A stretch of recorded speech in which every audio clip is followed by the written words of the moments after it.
You go straight to that prisoner's stomach because there's nowhere to go, right? Aquí estamos en el There's submarino. open water. But probably fish to hide out on the ocean floor. Yeah, coral patches are an excellent place. Coral reefs also any kind of structure, like something perhaps. Oh yeah, that stuff is perfect.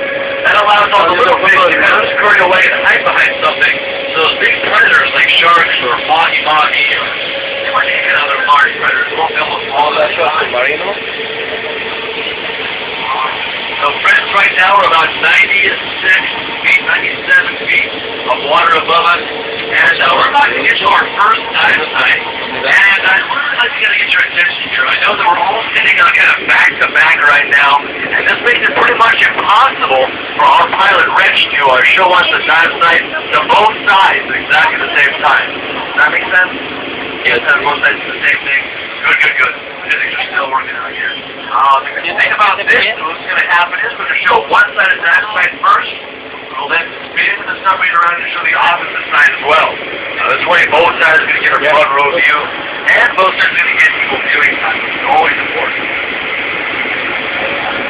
Here we are already 100 some feet down. That's right. We got our first dive site just coming to view. I believe the starboard side is going to get the first reef we've got, but the port side, what you're looking at right now, are the lower lying corals.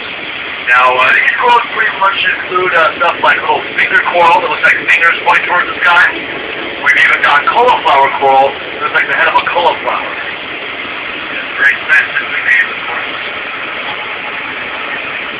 The starboard side, you've got where all the action is at.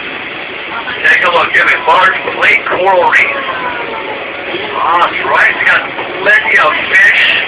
All kinds of stuff going on. And right away into the plate coral reef looks like a plate stack on top of each other in a dirty stick. And once again, just real quickly, course that you kind of leaning over, all kind of worried about this. Don't worry at all. As I said, we're going to spin the submarine around in about 45 seconds. Alright, so right away that big school of fish you're looking at right there are yellowish. They got about 4 blue stripes right down the side. Those are called blue line snapper or ta'ape. Now friends, ta'ape is not a Hawaiian word. These fish aren't from Hawaii. The letter T is not even in the Hawaiian alphabet. So you might be wondering what's going on with these fish.